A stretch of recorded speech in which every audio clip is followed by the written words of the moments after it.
Código de Ativação 2 de Maria Madalena. Essa música.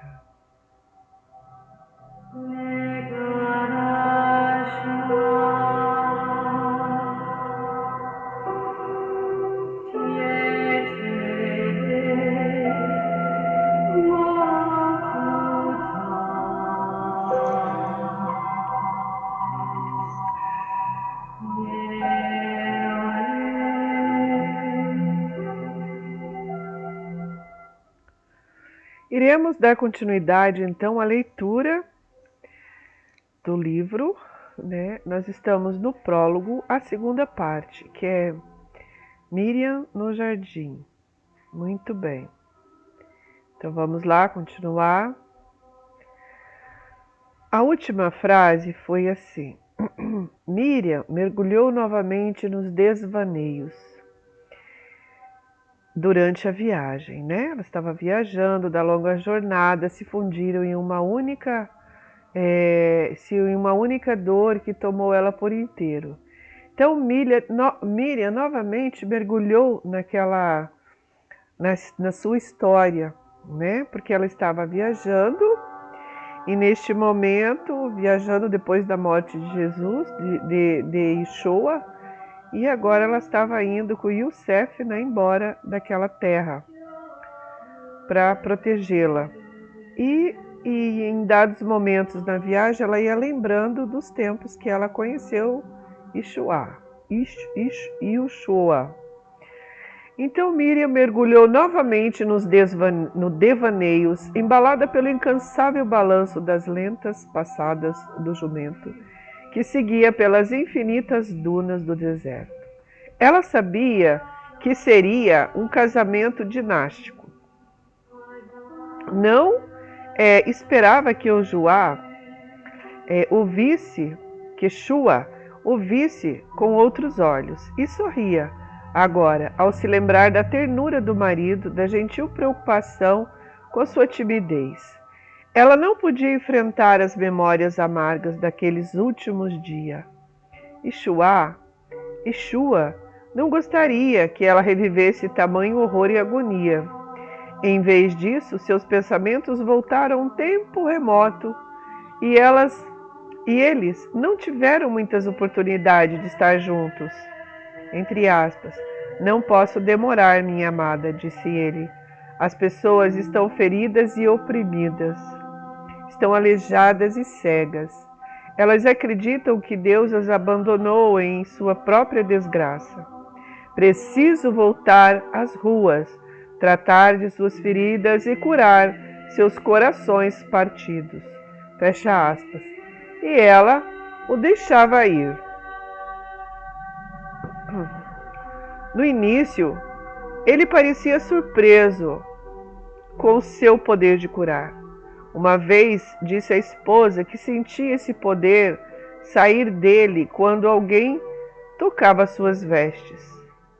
Mas compreendeu que não era seu poder, mas o poder de Deus que fluía por meio de suas palavras, de seu semblante.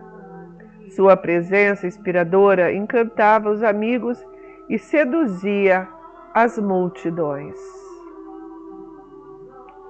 Miriam ficava profundamente agradecida quando ele voltava a Betânia. Depois de várias semanas percorrendo,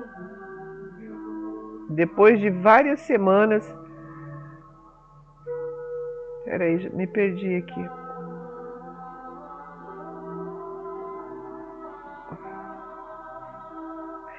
Depois de várias semanas percorrendo os lugares mais distantes da Galileia e da Judéia. Para ela era suficiente sentar-se aos pés do marido, sorvendo suas palavras e sua presença, ocasionalmente atraindo sua atenção ou mesmo recebendo um sorriso. Não conseguia separar-se dele e ficava ali, muda, comprazendo-se com sua luz, recebendo um sorriso. Não conseguia separar-se dele em nenhum momento. Certa vez sua irmã Marta ficara zangada por ter que assumir sozinha todas as tarefas necessárias para organizar uma refeição que seria oferecida a um numeroso grupo de discípulos. Yoshua compreendeu-a e acalmou-a com suas palavras gentis, mas Miriam sentiu-se culpada e afastou-se do marido para ajudar a irmã no trabalho. Nos últimos dias, Yoshua havia falado várias vezes sobre sua morte iminente. O povo começava a dizer que ele era o tão esperado Messias, o filho de Davi.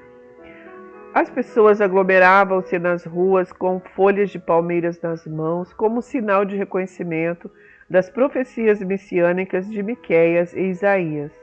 Ele sabia que as autoridades romanas não tolerariam aquele tumulto entre as massas e que a violência seria inevitável. Um confronto com o tetrarca e o governador romano levaria à agitação civil e ao derramamento de sangue. Ele precisava entregar-se aos romanos antes que os conflitos ocorressem nas ruas, tirando a vida de inocentes. Yoshua falara a Miriam da profecia de Isaías sobre o servo sofredor. Ele tentou alertá-la. Depois tomou-a nos braços para reconfortá-la e a dor da esposa foi aplacada. Nesse instante, algo despertou sua memória. Entre aspas, o salmo é claro.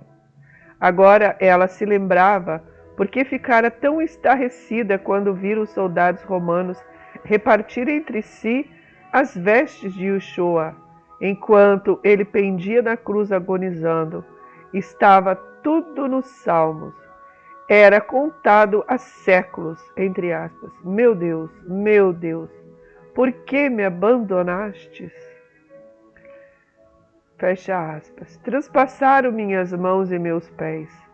Repartem entre si as minhas vestes e lançam sorte sobre a minha túnica. As palavras lhe feriam a alma quando ela se lembrava dos detalhes da crucificação no Gólgota. Um gemido escapou dos seus lábios. Ela parecia estar em seu lugar além do consolo, além do limiar da angústia, onde não poderia ser alcançada. Entre aspas, ele sabia. Pensou Miriam, sempre soube. Foi por isso que me mostrou aquelas escrituras, para que eu soubesse que as profecias do nosso povo foram cumpridas com a vida dele e para que nós reconhecêssemos que ele fora enviado por Deus. Ela não compreenderá isso totalmente até aquele cajado, até aquele momento. Deus é tantas vezes desprezado e torturado por seus profetas. Deus está ferido. Com um cajado, eles acertam o rosto do rei de Israel, diz Miqueias, ao ser crucificado. E Yoshua mostrou a eles uma dimensão extrema do sofrimento de Deus. Várias vezes o marido repetira para ela as palavras do Cântico dos Cânticos, o hino do casamento sagrado. Abre aspas, pois o amor é mais forte do que a morte, pois o amor é mais forte do que a morte. Lembrava-se agora, é claro, nos antigos cultos de sua terra, o noivo Deus morre em sacrifícios e é enterrado. Então, 3 dias depois, ele ressuscita entre palavras de glória entoadas por aqueles que esperavam seu retorno. Ele trouxe a fertilidade à terra, renovando-a por meio da morte e do renascimento. Uma noite, enquanto Yoshua estava à mesa com seus amigos, Miriam pegou um pequeno vaso de alabastro contendo espicarnarto, um bálsamo aromático que fazia parte do seu dote, e derramou-o sobre a cabeça dele. Afinal, não era ele o filho de Davi, o ungido, o verdadeiro rei de Israel, o Messias escolhido por Deus? Yoshua não fez objeção àquela atitude. Os discípulos murmuraram que Miriam estava desperdiçando o caro perfume. Mas Yoshua havia entendido. Ao ungí-lo, ela o proclamou rei e noivo. Ela me ungiu para o enterro, disse ele. Miriam chorou e ajoelhou-se ao lado dele, secando com o cabelo as lágrimas que caíram nos pés do amado.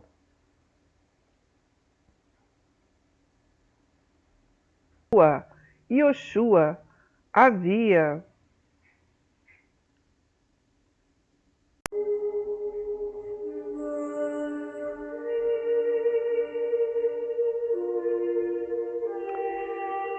mesmo agora, ela ainda pode sentir a ternura do olhar de Yoshua. Lágrimas brotaram dos seus olhos e um enorme peso oprimiu-lhe o coração. Preciso tentar não pensar nos momentos tristes, refletiu. Então adormeceu, ainda montada no jumento conduzido por Yosef. Depois de quase um mês de viagem, eles chegaram ao seu destino ao cair da noite, quando as sombras começavam a se estender pela cosmopolita cidade de Alexandria. Yosef levou o jumento pelas ruas sinuosas da cidade apinhada, procurando o bairro dos judeus. O alívio e a gratidão infinitos renovaram suas energias. Estavam finalmente salvos, não seriam reconhecidos naquela cidade estrangeira, distante das garras dos usurpadores do trono de Israel. Longe dos sacerdotes do templo de Jerusalém e do governador romano da Judéia, a verdadeira rainha e seu filho, herdeiro do trono de Davi, encontrariam refúgio ali.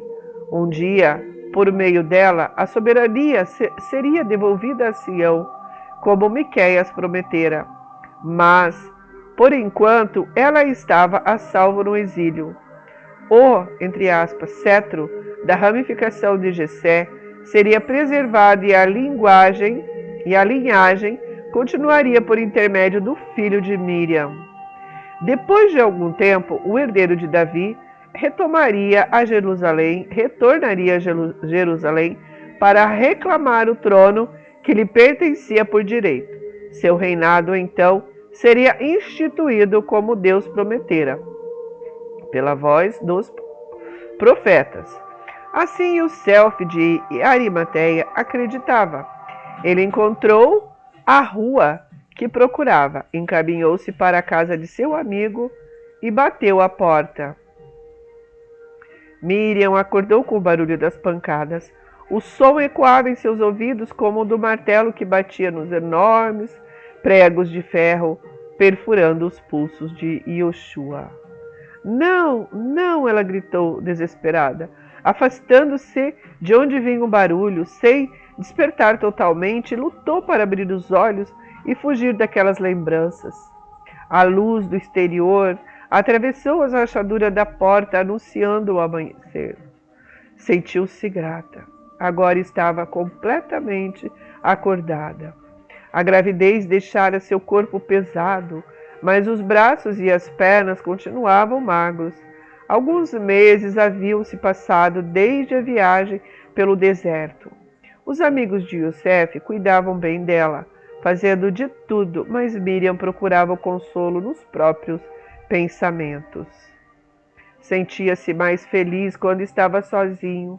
Os odores e o panorama de Alexandria não a atraíam. Ela ficava feliz quando se sentava no jardim, observava os passarinhos e admirava as plantas que floresciam.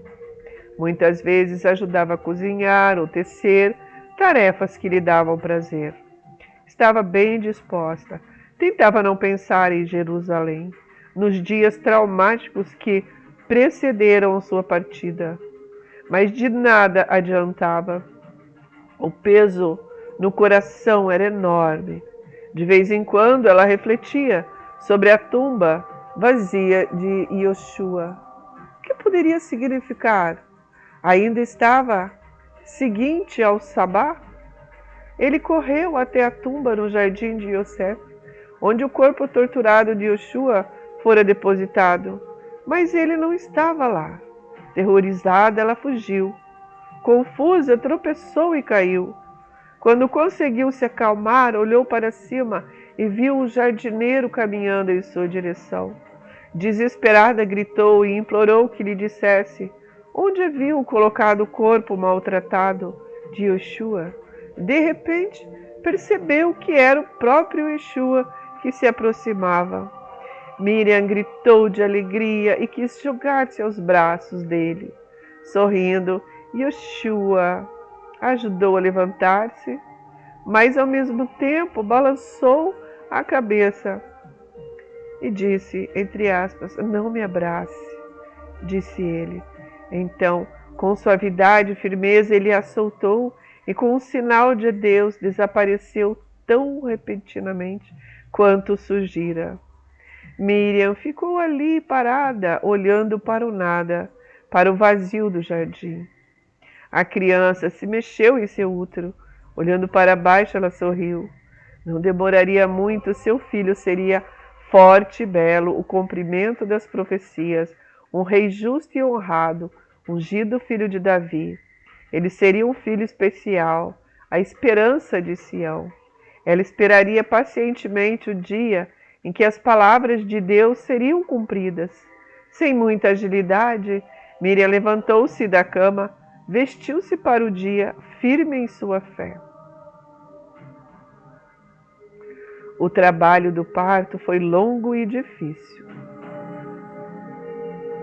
Várias vezes ela quase se entregou, mas se esforçou para continuar, e o tempo se arrastava. Finalmente, depois de longas horas, se passaram um dia e virou noite, e a noite voltou a ser dia. Miriam começou a ter medo e pediu ajuda. A parteira banhou sua fronte com água fria, encorajou-a, sussurrou promessas aos seus ouvidos. Ela estava exausta. Entre aspas, preciso chegar ao fim, pensou angustiada. Mas o sofrimento prosseguia, contração após contração. Muitas vezes ela percebeu os olhares preocupados que as mulheres trocavam. Então, elas também estavam perdendo o ânimo. Haviam feito tudo o que podiam. Miriam estava sozinha. Miriam estava sozinha. Só um pouquinho, deixa eu... E naquela angústia, ela disse, e completamente exausta, meu Deus, por que me desamparaste? As palavras de Yeshua na cruz ecoavam em seus ouvidos, até que de repente ela viu escapando da dor, distanciando dela. Neste instante, sua impressão foi ter visto Yeshua aproximar-se sorrindo e tomar-lhe a mão. Aos poucos, a força dele começou a fluir para ela, restaurando a vida em seu corpo, renovando suas energias. Entre aspas, você precisa voltar, disse ele, pela criança. O sorriso dele a fez recuperar as forças. Uma onda de dor atingiu quando ela voltou ao estado de consciência, mas não sentia mais medo. Yeshua estava com ela.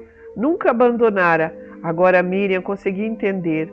Ele estava tão próximo dela quanto as batidas do seu coração, pois o amor é mais forte do que a morte. Um último momento de entrega à dor e tudo terminou. A parteira levantou a criança, finalmente livre do útero da mãe.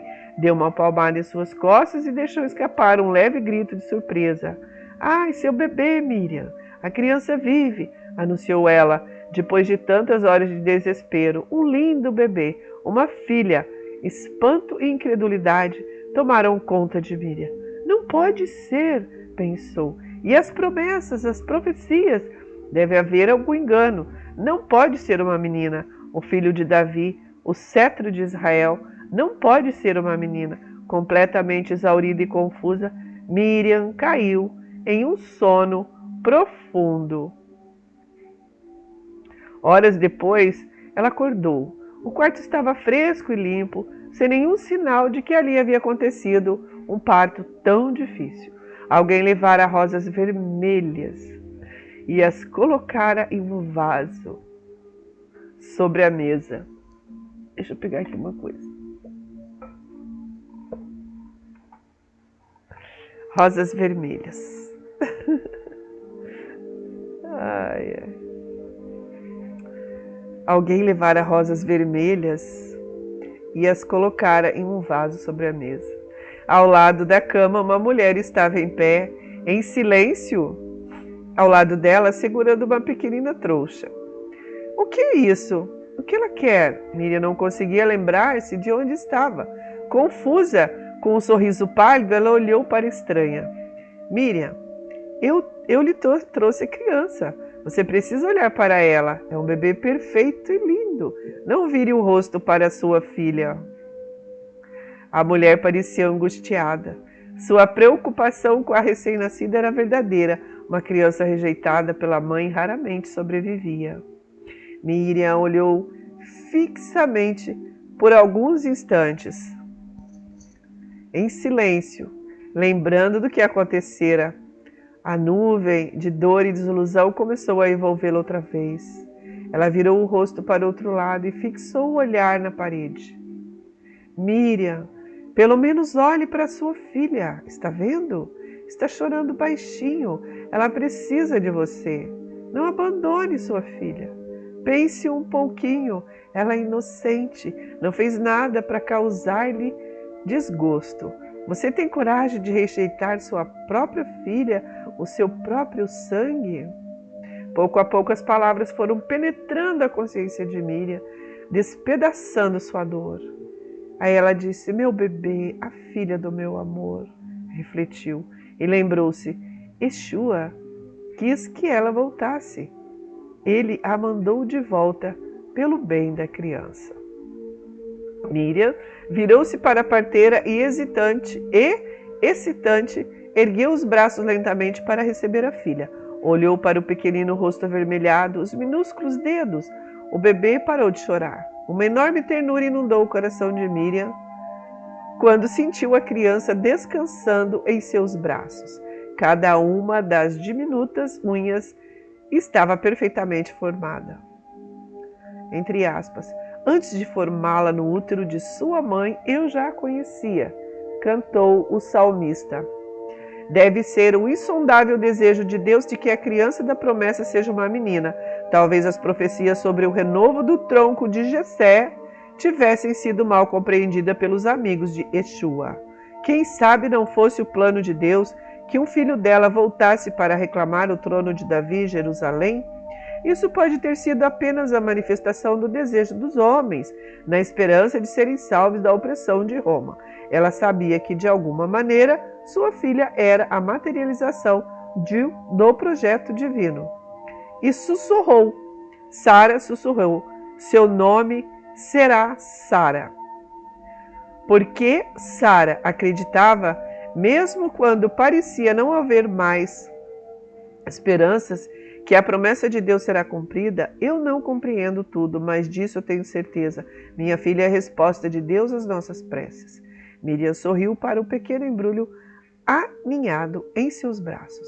Um versículo do profeta Zacarias veio-lhe à mente, entre aspas, não por força nem por violência, mas pelo meu espírito, diz o Senhor. Fecha aspas. Confortada, ela adormeceu segurando a filha nos braços. E Yosef sentou ao lado da cama de Miriam e ficou observando mãe e filha dormirem. Ele havia ficado surpreso com a notícia. Nunca passara por sua cabeça a ideia de que a criança, gerada por Yeshua, poderia ser uma menina. Sua crença no cumprimento literal das profecias sobre o restabelecimento de Sião não abria espaço para dúvida. Mas a criança era uma menina. Ela não poderia liderar os exércitos do Senhor nas batalhas contra o exército romano. Eles teriam que lançar mão de outros planos. E Yosef refletiu sobre o dilema. Os outros planos não incluiriam Miriam e sua filha. Entretanto, ele prometera a Yeshua... Só um pouquinho.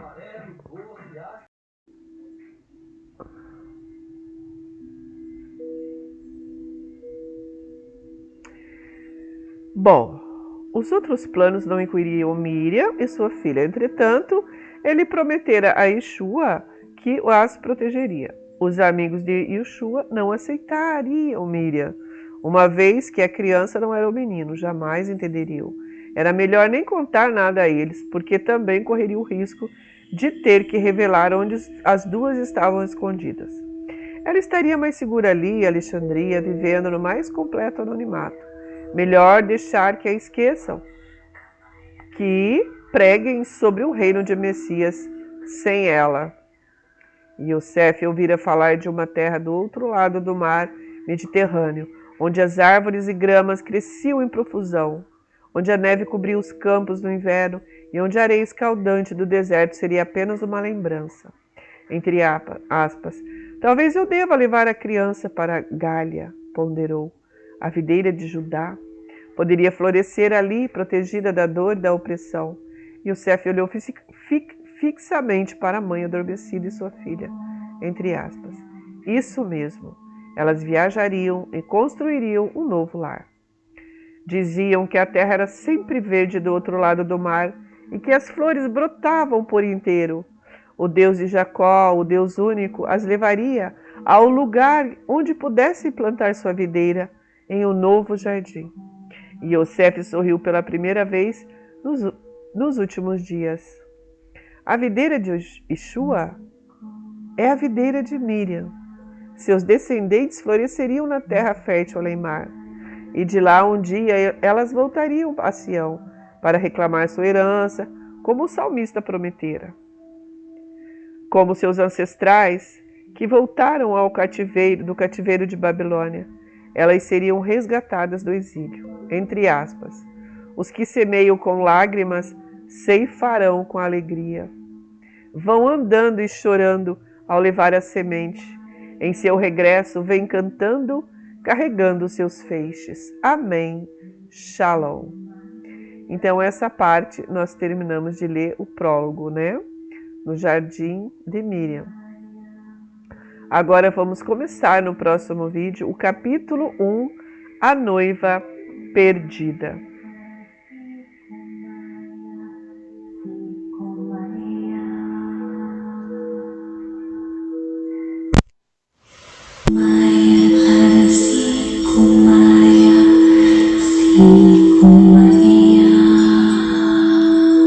Gratidão, gratidão, gratidão, gratidão, gratidão, gratidão.